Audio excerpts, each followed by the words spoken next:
Alright, let's talk about my childhood. Picture this: suburbia, questionable 80s fashion, and a mother who was, well, let's just say she had unique asterisk hobbies. Most moms bake cookies. Mine seemed to major in creative medicine and minor in melodrama. It wasn't exactly the Brady Bunch over here. More like a really, really low-budget medical drama directed by someone who thought Grey's Anatomy needed more poisoning plots and fewer competent doctors. It's taken me 40 years to even start unpacking this mess, so it all started young, like really young. Around age 3, apparently, my digestive system became public enemy number 1 in my mother's eyes. Forget bedtime stories. My nightly ritual involved a little something extra courtesy of Mom's special cabinet. Not vitamins, folks. Think more along the lines of industrial-strength drain cleaner, but for kids. She'd mix it into my juice or yogurt with the kind of practiced ease that suggested she'd missed her calling as a secret agent. Or maybe just a very, very misguided pharmacist. Little me just thought. She repeated that phrase, rarest epilepsy in Australia, constantly. To neighbors, to teachers, to the checkout lady at the grocery store, to random strangers on the bus. A dozen times a day, easily. It was like a verbal tic. It explained everything: the laxative-induced seizures, the dehydration-induced fatigue, the humiliation-induced social awkwardness. It was the perfect cover story, wrapping all the symptoms she created into one tragic, attention-grabbing package. And people bought it, why wouldn't they? Who would suspect? And the epilepsy wasn't even the whole story. Oh no, my medical chart, according to Mom, was a veritable disaster zone. I also had super rare asthma, not just your garden variety wheezing naturally. Then there was the time I apparently contracted bacterial asterisk and viral meningitis simultaneously, a feat medical science would likely find improbable. This supposedly put me in a coma.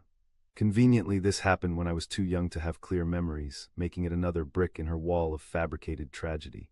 It all added to the... Then came the head injuries, a handful of fractured skulls throughout my childhood. Funny how at least 2 of those happened while I was playing alone with her. I have vague, unsettling flashes, roughhousing that went too far, a sudden shove, a sharp impact. Then darkness, followed by my mother's overly dramatic fussing and another trip to the emergency room. Another story for her to tell, another layer of proof about how accident-prone and fragile her poor boy was. Never her fault, of course. Just terrible luck, terribly convenient. And let's not forget her asterisk-own health battles. She made sure everyone knew about her Hashimoto's thyroiditis, her fatigue, her aches and pains. It was all part of the package deal. Our family wasn't just dealing with my catastrophic health, we were burdened by her suffering too. It created this feedback loop of sympathy and attention. Her illnesses validated the seriousness of mine, and my fabricated illnesses made her sacrifices seem even more heroic. It was a masterclass in manipulation, all wrapped up. My supposed illnesses, her actual or exaggerated ones, that was it. That was the entire substance of our family's identity, the only topic of conversation, the lens through which my mother interacted with the world. Every neighborly chat, every school meeting, every family gathering revolved around the latest medical drama, the newest symptom, the ongoing struggle. It consumed everything. There was no room for normal childhood stuff, for hobbies, for friendships untainted by the shadow of sickness. Our lives were scripted by her medical narrative. By age 10, something shifted. Maybe it was puberty starting, maybe just years of accumulated misery reaching critical mass. I finally found a sliver of courage. One evening, as she approached with the usual medicine, the laxatives, I just refused. I mumbled it, probably terrified. I don't want to take the tablets anymore. Just that simple sentence. It felt like disarming a bomb with a wet noodle, but I said it. I didn't understand the full picture, but I knew her reaction, predictable in hindsight. She didn't argue, didn't try to persuade me. She blew her lid, not shouting initially. It was colder than that, a terrifying, quiet fury. "Oh," she said, her voice dripping with venomous sweetness. "You don't want any medicine, is that what you're saying?" Her eyes narrowed. It wasn't a question, it was a threat. She equated the laxatives, the source of the problem, with the actual medicine I needed, like my asthma inhalers. It was pure vindictive manipulation. The game was changing. And then she acted, with chilling efficiency. She scoured the house. She went into my room, into the bathroom cabinet, into the kitchen drawers. Every single asthma inhaler, the emergency one, the preventative one, vanished.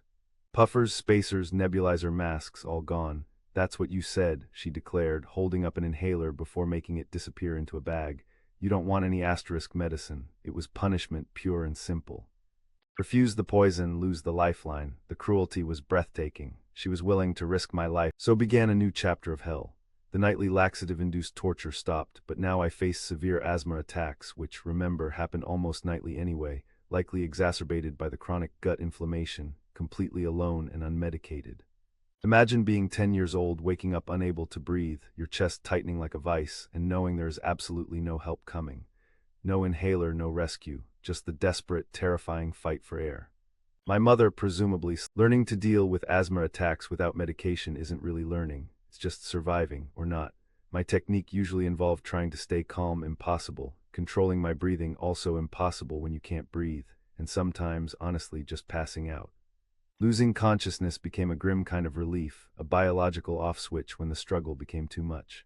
I'd wake up later, groggy, throat raw, chest aching, but alive. Each attack was a terrifying gamble, a reminder of my mother's chilling indifference. This wasn't a one-off thing, this was my life every single day until I hit the ripe old age of 10. 7 years of chemically induced intestinal chaos. Imagine explaining that on a first date. So, what defined your formative years? Oh, you know the usual, learning to ride a bike, discovering Nintendo, and a relentless, medically unnecessary laxative regimen. It really puts a damper on small talk. My mom, meanwhile, acted like she was Florence Nightingale, battling my sensitive tummy with the dedication of a saint. But here's the kicker, the moment the laxatives stopped, something else stopped too. The seizures, poof, gone, vanished overnight. After years of being the kid with the rarest epilepsy in Australia, suddenly, I wasn't having seizures anymore. It was the most blatant, undeniable proof that the seizures were never epilepsy at all. They were a direct result of the nightly poisoning and dehydration. The timing was irrefutable. Of course, my mother never acknowledged this. The miraculous recovery didn't fit her narrative, so stopping the laxatives cold turkey after 7 years of constant use. Yeah, that had consequences too. My digestive system, having been chemically bullied into submission for so long, basically went on strike. Immediate, severe, medically significant constipation became my new normal, and along with that, zero bowel control. It was like my body had completely forgotten how to function properly. This wasn't just inconvenient.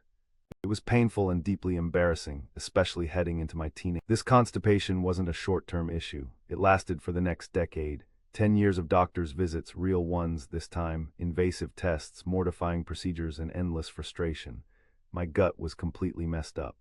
And here's another fun twist. My asthma, while less frequent than during the nightly attacks, flared up significantly whenever my bowel health was particularly bad. It turns out gut health and respiratory health are deeply connected. So even years after the laxatives stopped, their effects lingered, triggering. So the seizures vanished when the laxatives stopped. The asthma only flared when the constipation caused by stopping the laxatives was bad. It's all horribly, tragically logical. The rarest epilepsy was poisoning. The super-rare asthma was exacerbated, if not outright caused, by the constant dehydration, stress, and gut inflammation, and later by the long-term damage. The meningitis, the fractured skulls. All pieces fitting into her narrative of a fragile child needing her constant, devoted, and damaging care. It was never about my health. Now I'm 40 years old, and I'm still trying to unravel the knots of that childhood. It's not just the physical stuff, though that's been significant. It's the psychological maze, trust issues, you betcha. Difficulty understanding normal family dynamics, absolutely. A deep-seated fear of being vulnerable or dependent, bingo. There's so much scar tissue, layers of hurt and confusion that I'm still peeling back. It's like emotional archaeology, digging through the ruins of what should have been a safe and nurturing, and there's so much I haven't even touched on. The impact on my dad on other relationships. The way her behavior warped everything around her, not just me. She carved a path of destruction through her life, leaving damaged people and fractured connections in her wake. It wasn't just Munchausen's by proxy, it was a whole constellation of manipulations, lies, and emotional vampirism. You could write a book, seriously, a sprawling, unbelievable saga of dysfunction. And until recently, finding others online who have experienced similar things, it's validating. Suddenly, my unbelievable story isn't unique, it's a pattern. A horrifying, destructive pattern perpetrated by people wired very, very differently. People often call them monsters, and honestly, it fits. Trying to understand why she did it, dissecting her motives, her own afflictions, her reasoning, it's a rabbit hole with no bottom. You can spend forever trying to make sense of the senseless, trying to find the wounded, but you can't truly understand the why of a monster's actions, not in a way that satisfies our need for logic or empathy. Their operating system is fundamentally different. Obsessing over their motivations, their justifications, their twisted internal logic, it just keeps you tethered to the chaos, vulnerable to their reality distortion field. It gives them power they don't deserve. The analysis paralysis is real and it's exhausting. It doesn't lead to healing, it just leads to more confusion and pain, trying to map a landscape that defies mapping. The only path forward, at least for me, has been acceptance. Not forgiveness, not reconciliation, not understanding, just acceptance. Accepting her for what she is. A destructive force, a person incapable of empathy or genuine care, a monster in a mother's disguise. It sounds harsh, but acknowledging that reality is freeing. It allows you to stop wasting energy trying to change the unchangeable or make sense of the nonsensical. It lets you finally drop the rope in the endless. Once you accept them for what they are without illusion or hope for change, then you can start thinking about self-preservation. How do you keep yourself safe? It usually means distance, strong boundaries. Recognizing manipulation tactics early, understanding that their actions aren't about you, they're about their own insatiable needs and disordered personality. It's about building your own life, finding your own definition of normal, and protecting your peace fiercely. It's a long road, but recognizing the monster is. Fast forward to grade 2. Most kids are worried about spelling tests or cooties. Me, I was still rocking diapers. Yep, 7 years old, fully toilet trained, theoretically, yet encased in absorbent padding because, thanks to the nightly gut blasting, control was a foreign concept. My mom insisted it was necessary, part of my condition. She'd change me with this weirdly intense focus like she was diffusing a tiny, smelly bomb. It was mortifying, obviously, but also just normal, my normal anyway. The other kids definitely noticed, though. Grades. My father's role in all this, mostly passive. Overwhelmed perhaps, maybe willfully blind, he saw the doctor's visits, heard the constant talk of illness, lived in the same house. Did he suspect? Did he choose not to see? Hard to say.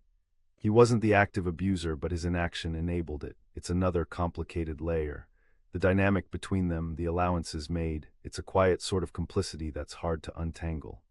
He existed on the periphery of the medical drama, often looking stressed but rarely intervening. Another relationship. School was a weird tightrope walk. On one hand, I was the sick kid, the one with the rare epilepsy, which garnered a strange mix of pity and suspicion from teachers and peers. On the other hand, I just wanted to be normal.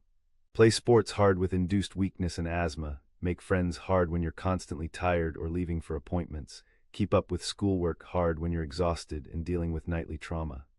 My mother's narrative always preceded me, making genuine connection difficult.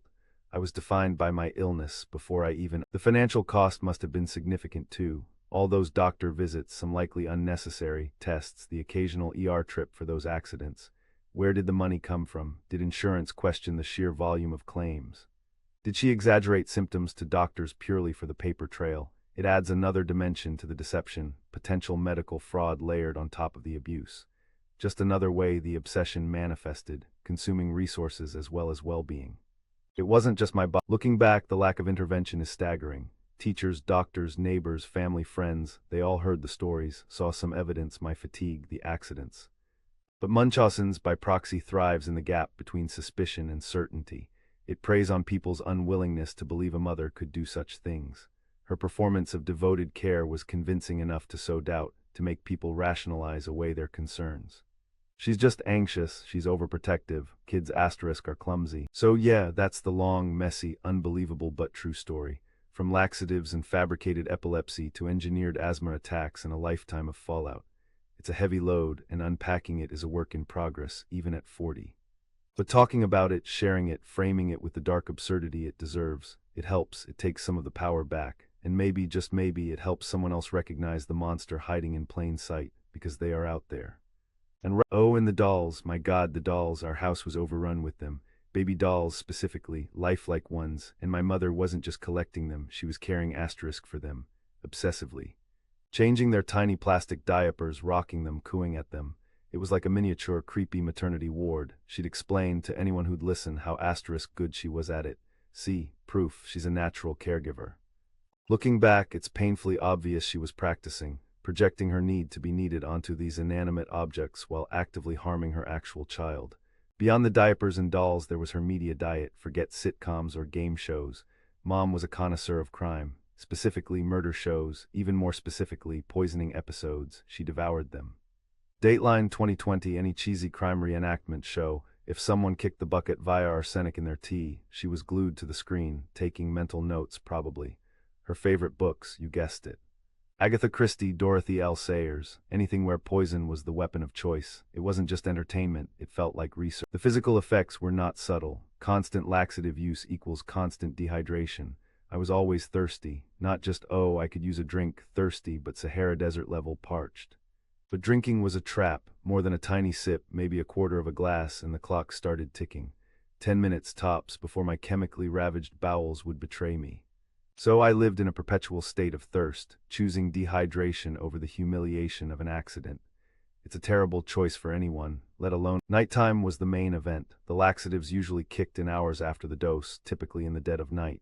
Cue the nightly symphony of misery. First, the inevitable bedwetting, despite my dehydration efforts. Then came the cramps, full-body, muscle-locking agony that felt like being twisted from the inside out. I'd lie there, rigid, trying not to make a sound. Sometimes, the pain and dehydration would trigger seizures, or what looked like them. My body would just convulse. Other times, weird, and let's not forget the asthma. The dehydration and general bodily stress often triggered severe asthma attacks, usually right in the middle of the nightly horror show.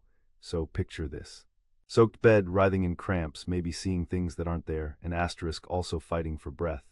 It was a multi-layered nightmare buffet, served fresh every single night. My mother, if she woke up, would fuss and hover, playing the concerned parent role perfectly. But she never questioned why all this. How did she explain all this? Simple, epilepsy, but not just any epilepsy. Oh no, that wouldn't be special enough. According to her, I had the rarest epilepsy in Australia, a condition apparently shared by only one other person on the entire continent. She shopped around until she found doctors who would vaguely entertain this diagnosis, likely based purely on her dramatic descriptions. She probably conveniently forgot to mention the daily laxative cocktail. This rare epilepsy became her calling card, her favorite